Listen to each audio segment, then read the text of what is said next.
నమస్తే. అమెరికా అధ్యక్షుడు ఇప్పుడు పాకిస్తాన్‌కి గూడా హ్యాండ్ ఇచ్చినట్టు తెలుస్తోంది. సో, దానికి కారణాలు ఎందుకంటారు? సో, ఇదే అంశం మీద విశ్లేషణ గూడా తీసుకునే ప్రయత్నం చేద్దాం. ప్రస్తుతం మనతో జర్నలిస్ట్ జగదేవ్ ఉన్నారు. వెల్కమ్ చెప్దాం. Hello sir. Hi Jagir. Sir ఏంటి సార్ ట్రంప్ అమెరికా ఇప్పుడు పాకిస్తాన్‌కి హ్యాండ్ ఇచ్చింది అంటున్నారు. ఏంటి? యాక్చువల్గా ట్రంప్ తీసుకునే నిర్ణయాలు, ఆయన చేసే పిచ్చి పిచ్చి చేష్టలు, తొగ్లక్ నిర్ణయాలన్నీ కూడా ప్రపంచవ్యాప్తంగా వైరల్ అవుతున్నాయి. అతను ఒక కామెడీ పీస్గా చూస్తున్నారు. ఇదిలా ఉంటే ఎక్కడెక్కడైతే భారత్కి వ్యతిరేక పవనాలు వీస్తాయో వాళ్ళకి సపోర్ట్గా వెళ్ళడం, వాళ్ళకి మద్దతు ఇవ్వడం, వాళ్ళకి ఫండింగ్ చేయడం అవి చేస్తున్నారు.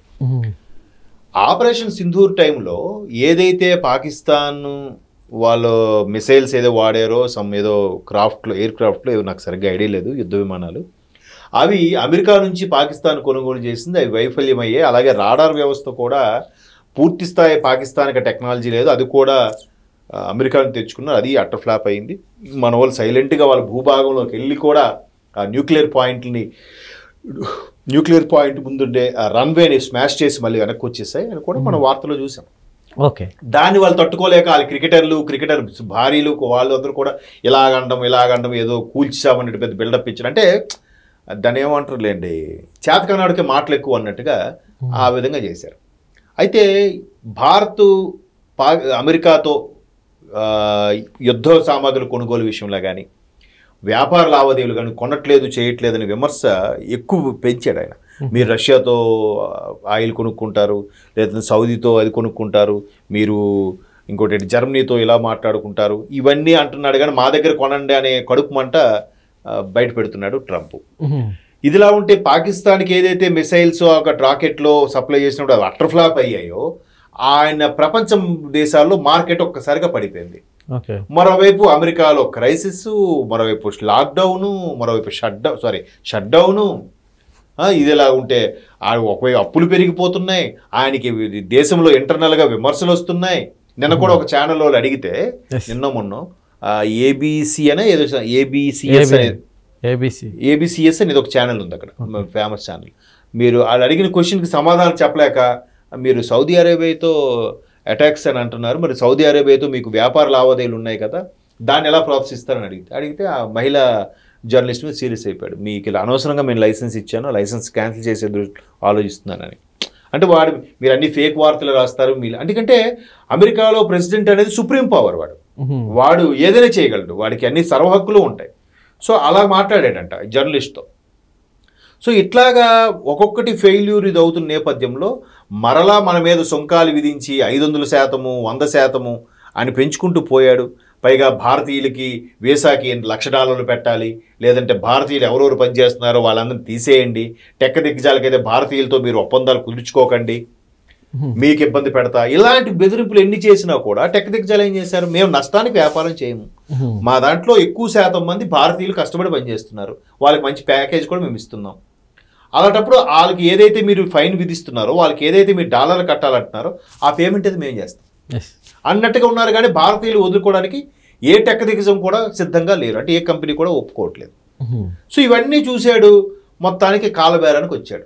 ఇండైరెక్ట్ కాలబేరం. త్వరలో నేను భారత్ పర్యటించిపోతున్నా, త్వరలో మోదీ గారితో మాట్లాడబోతున్నా, భారత్ మాకు చిరకాల మిత్రుడు, ఇట్లాంటి మళ్ళీ కళ్ళబొల్లి కబుర్లు చెప్పి, సొల్లు కబుర్లు చెప్పి మరలా దగ్గర అయ్యే ప్రయత్నం చేస్తున్నాడు. సో ఇదిలా ఉంటే మనకి ఎప్పటి నుంచో వాళ్ళ దగ్గర నుంచి జావలిన్ అనే ఒక దాన్ని ఏమంటారు, మందుగుండ సామాగ్రి రహిత, అంటే మనిషి రహిత కొన్ని ట్యాంకర్లు ఏవో ఉన్నాయంట, అవి కొనుగోలు చేసే ప్రయత్నం మన బడ్జెట్ అయినప్పుడే దాన్ని కొంత కేటాయించారు. దాన్ని ఇప్పుడు వాళ్ళ దగ్గర నుంచి కొనాలనుకుంటున్నారు. ఎందుకంటే ఉక్రెయిన్ రష్యానికి ధీటుగా జవాబు చెప్పగలిగింది, అట్లీస్ట్ డిఫెన్స్ ఆడుకోగలిగింది అని అంటే, రష్యా ధాటిని తట్టుకోగలిగిందంటే ఈ ఉక్రెయిన్ వాళ్ళు అమెరికా జావలిన్ ఏదైతే ట్యాంకర్లు ఉన్నాయో అవి సప్లై చేశారంట. జావలిన్ ట్యాంకర్ల వల్ల ఉక్రెయిన్ కొంతలో కొంత డిఫెన్స్ ఆడుకోగలిగింది. రష్యాతో యుద్ధం చేయలేకపోయింది, బట్ డిఫెన్స్ ఆడగలిగింది. సో అట్లాంటి పవర్ఫుల్ ట్యాంకర్ని భారతీయులు, మన భారతదేశం రక్షణ శాఖకు సంబంధించి ఒక 800 కోట్ల రూపాయలు ఖర్చు పెట్టి అవి కొనుగోలు చేసే ప్రయత్నం చేస్తుంది. సో ఇప్పుడు ఈ విధంగా వాళ్ళకి 800 కోట్లు ఆదాయమే కదా అమెరికా ప్రభుత్వానికి. సో ఇప్పుడు కొద్దిగా ఈ పిచ్చి దొంగలకు శాంతించాడు అనమాట. ఏం కాదులే, మేము భారత్తో మళ్ళీ సత్సంబంధాలు చేస్తున్నాం అంటే. వాడు ఎంత ప్లాన్ వేసాడంటే పాడి పంటల మీద కూడా కన్నేసి వ్యవసాయంలో మేము ఎంటర్ అవుతాం, లేదంటే పశువులకు సంబంధించి మేము ఎంటర్ అవుతాం అని చెప్పే ప్రయత్నించి మాకు కూడా అవకాశం అండి భారత్లో. ఎందుకంటే ప్రపంచంలో 4వ వంతు జనాభా భారతదేశంలోనే ఉంది. ఆల్మోస్ట్ 600 కోట్ల జనాభా ఎంతో ఉంటే అందులో 150 కోట్లకు భారతదేశంలోనే ఉన్నారుగా. సో 4వ వంతు జనాభా ఉంది కాబట్టి ఇక్కడ 1% ఆర్ 5% బిజినెస్ అయినా 5% బిజినెస్ అయినా పెద్ద డబ్బులు వస్తాయి అడిగి. అంత జనాభా ఉంది మన దగ్గర, మార్కెట్ అంత పెద్ద మార్కెట్ ఉంది. సో అలాంటి భారత్తో మీరెందుకు లేనిపోని గొడవలు పెట్టుకుంటున్నారు, ఎందుకు సత్సంబంధాలు కొనసాగించట్లేదని ప్రతిపక్షం వాళ్ళే కాదు స్వపక్షంలో కూడా సెనేటర్లు కొంతమంది హితబోధ చేశారు ఆయనకి. సో మెల్లగా మళ్ళీ గురుడు దారికి వస్తున్నాడు. ఈ విధంగా మాకు భారత్ మాకు కొనుగోలు చేసింది, మాకు మంచి మిత్రుడే అన్నట్టుగా మళ్ళీ సోపేసే క్రమంలో ఈ వార్త అయితే ప్రస్తుతానికి వైరల్ అవుతుంది. సో మన ఒక్క ఇదే కాదు, ఎవరి దగ్గర నుంచి ఏది మంచి టెక్నాలజీ ఉంటే దాన్ని గ్రాప్ చేసుకొని ఇప్పుడు కొన్ని రైఫిల్స్ ఉన్నాయి, పవర్ఫుల్ రైఫిల్స్ 47 అంటారు, 56 అంటారు, AK అలాంటివి కొన్ని హ్యాండ్ పిస్తోల్స్ అవి జర్మనీ టెక్నాలజీ చాలా బాగుంటాయట. సో జర్మనీ నుంచి రప్పించుకోవడం.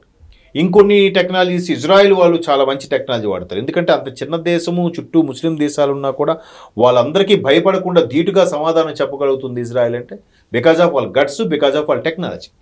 సో ఆ టెక్నాలజీని భారత్కి అందించే క్రమంలో కూడా ఇజ్రాయెల్ ఎప్పుడు ముందుంటుంది. ఈవెన్ కార్గిల్ యుద్ధంలో కూడా మన వాళ్ళు అంత ధీటుగా జవాబు చెప్పడానికి కారణం అప్పుడు కొన్ని మిసైల్స్, కొన్ని చిన్న చిన్న ఎయిర్ క్రాఫ్ట్ లాంటివి ఇజ్రాయెల్ మనకు సప్లై చేసిందంట. సో అట్లా మంచి ఒక్కొక్క దేశంలో ఏ దేశంలో మంచి టెక్నాలజీ ఉంది దాని నుంచి కొనుగోలు చేసే క్రమంలో ఎస్పెషల్లీ బీజేపీ ప్రభుత్వం వచ్చిన తర్వాత బడ్జెట్లో రక్షణ శాఖకి పెద్దపీట వేస్తున్నారు. ఇప్పుడు కనీసం ఆర్మీ జవాన్లు లెక్క కూడా చెప్పక్కర్లేదు, వాళ్ళు బుల్లెట్స్ కూడా ఎక్కువగా కేటాయిస్తున్నారు. బుల్లెట్ ప్రూఫ్ జాకెట్లు కూడా ఇంతకుముందు నాసిరకం కొన్ని ఇచ్చేవారట, ఇప్పుడు నాసిరకం కూడా మంచి బుల్లెట్స్ ప్రూఫ్ ఇస్తున్నారు. ఇది కూడా మాజీ సైనికాధికారులు 2-3 నాకు చెప్పడం జరిగింది నేను వాళ్ళతో మాట్లాడినప్పుడు. సో రక్షణ శాఖ ప్రతిసారి ఇన్ని కోట్లు కేటాయించడం మంచిదే రక్షణ. ఎందుకంటే మన చుట్టూ శత్రు దేశాలే, మన ఎటు ఒకవేళ భారత కష్టం వస్తే ఎటు వెళ్ళడానికి లేదు, అంత దుర్మార్గులు ఉన్నారు చుట్టూ మన భారతదేశం చుట్టూ. కాబట్టి రక్షణ వ్యవస్థని పటిష్టం చేయాలి.